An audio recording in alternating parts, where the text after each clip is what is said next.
Hey, good afternoon, class. Forgive me, I am recovering from the flu.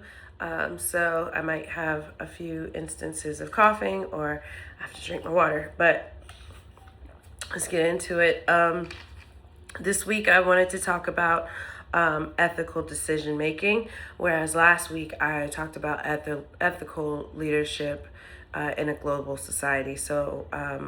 One of my articles, my first article, identifies the difference very great for me, which kind of makes me realize it's more different components to different ones that combine together to make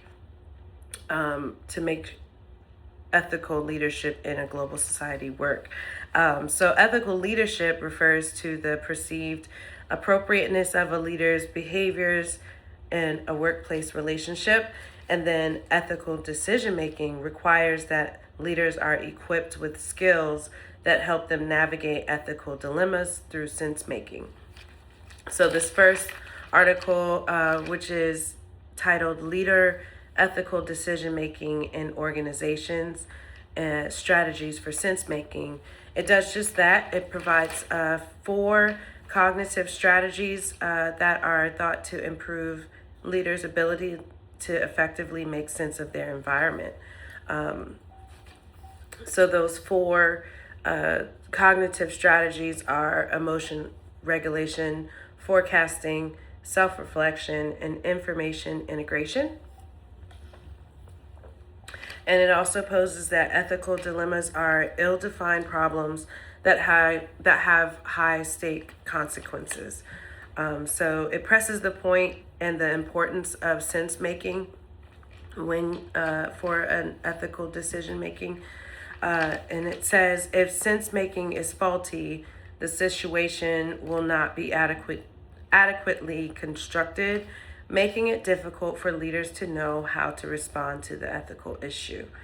It says that value-based moral reasoning won't work in predicting ethical behavior, but it says instead adequately making sense of the situation is paramount for facilitating ethical decision-making behavior. So that was one of the main reasons why I chose that article, is because it really does identify the importance of having a strategy about making ethical decisions. And then the second article, which is a qualitative study investigating the ethical decision-making process, a proposed model, which is exactly what it is. It involves senior military and civilian leaders of the Department of Defense, and it uses the grounded theory approach, which I went back to my old notes from Curious Leadership, where grounded theory aims to develop a new theory about processes or action drawn from views of participants rather than existing literature. And it says that it uses interviews as the primary method of data collection. So this study did just that.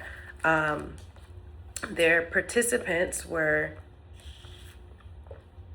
25 senior leaders from the U.S. Air Force, colonels, lieutenant colonels, and Department of Defense high-ranking employees.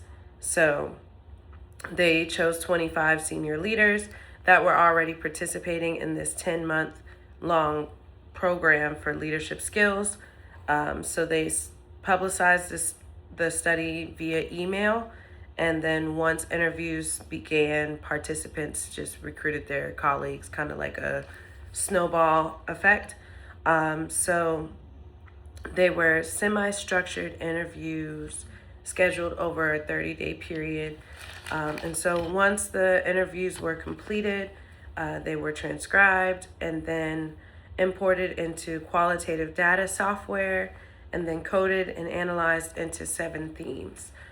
So these 7 themes were moral awareness, obligation, emotion, moral intensity, moral potency, deliberate processes, and colleagues' influence. So with that, they kind of made definitions of all these themes, and created like a flow chart of what it looks like, or the process of developing ethical decision making. Excuse me. So their model characterizes the ethical decision making process as being more involved than other linear models. And it describes a process that may contribute to leader expertise when it's used repeatedly. So again, this article helps me identify another model of how to go about the process of making ethical decisions.